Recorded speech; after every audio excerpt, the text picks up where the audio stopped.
So far we've learned that we control a bit within a qubit by moving an electron from one energy state to another, and we do that by applying a specific frequency, and in the process of the electron jumping up from one energy level to another energy level, the spin changes, and that's what we measure.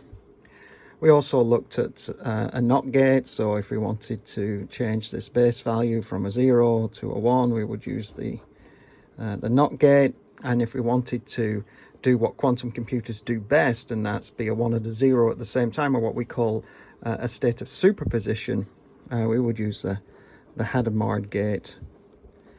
And the probability of the electron being somewhere in between the spin up state and the spin down state would be determined by how much interference, or how much constructive or destructive interference would be on that the electron. How's it all work in reality though? So in reality, we're going to control our qubit from a regular computer. So in the quantum physics world, we call that the classical computer. So here's my picture of a classical computer, a keyboard, and within that computer there is memory. So let's draw out a rough memory map here. Looks like this. And then within each memory, we can say there's a bunch of registers. So why don't we manipulate this register?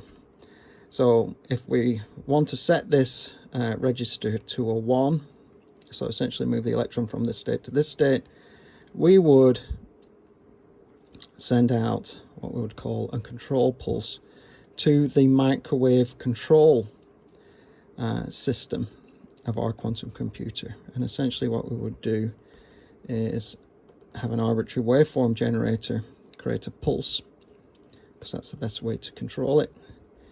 And then we would have a mixer, and then we would have a signal generator here. And that, obviously, the frequency of this is the same frequency as that. And then the microwave pulse allows us to move up and down our spins. Now, this then goes to the dilution refrigerator. So I'm going to draw my rough picture of a dilution refrigerator here. Looks like this. So room temperature is 300 Kelvin, absolute zero is 0 Kelvin, and we have a couple of temperature zones. So this is going to be about 4 Kelvin here. This is going to be somewhere in the region of 4 millikelvins to say 10 millikelvins. And you can see it's quite close to absolute zero. So our control pulse will go in. We have some resistors, some attenuation stages, because lowering the power gives us better sensitivity down here. And then we have our qubit at the bottom here that we want to change the spin of. So we apply the pulse, the spin changes. So now that we've performed the write operation.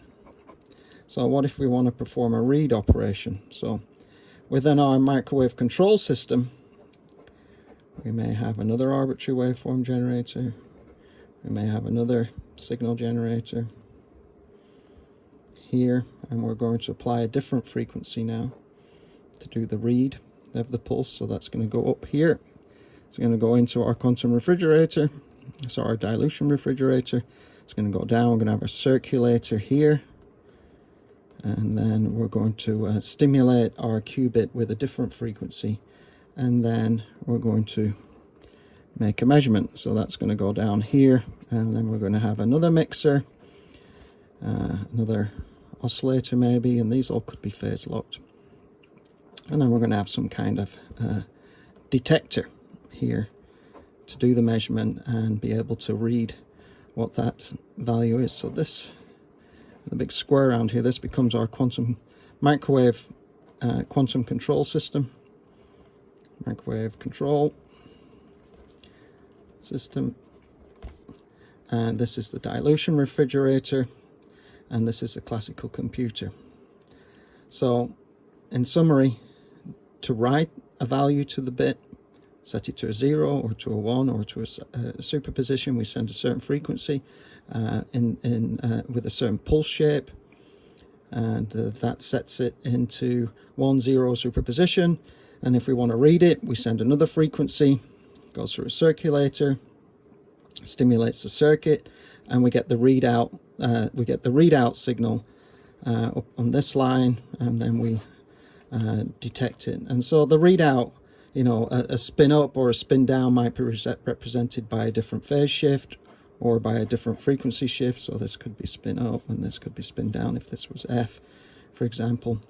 And that's how we would determine where we are. And of course, when we do the measurement, it returns back to classical behavior, and all the quantum states collapse. So now we have an understanding of how it works in reality.